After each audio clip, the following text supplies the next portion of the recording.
সে ভালো, সে ভালো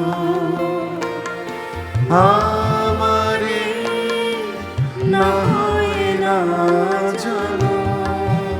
এক মঞ্চে দুই কিংবদন্তি গাইলেন ওপার বাংলার সঙ্গীত শিল্পী শ্রীকান্ত আচার্য আর এপারের অদিতি মহসিন। জীবন যখন শুকায়ে যায়।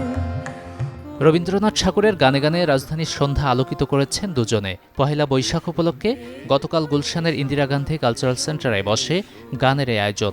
এসো হে বৈশাখ, এসো রে এসো।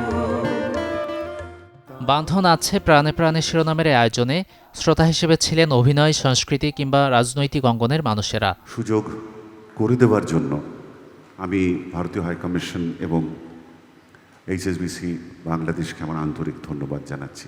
বহুদিন পর যেন নিজ দেশেই ফিরে এসেছেন। মঞ্চে বাংলা ও এখানের মানুষের ভালোবাসার মুগ্ধতার কথা এভাবেই উল্লেখ করেন শ্রীকান্ত আচার্য। বেশ কয়েক বছর পর আবার যে ঢাকাতে আসার সুযোগ হলো, এটা আমার কাছে একটা নিজের ঘরে ফিরে আসার মতো একটা উপলব্ধি বা একটা ফিলিং বা একটা অনুভূতি বলতে পারেন। যে সুযোগ বা যে সম্মান আমি গতকালকেও পেয়েছি এবং আজকেও পাচ্ছি,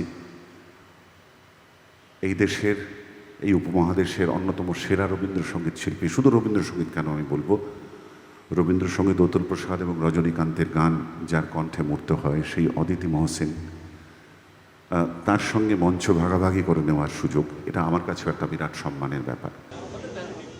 সংস্কৃতি ও ঐতিহ্যের বন্ধন বাংলাদেশ ও ভারত সম্পর্ক আরও দৃঢ় করবে বলে মনে করেন ঢাকায় নিযুক্ত ভারতের high commissioner Pranay Verma. As we celebrate this Poila Baisakh, we celebrate the friendship and cooperation between India and Bangladesh. Let this new year bring peace, prosperity and happiness to all our peoples.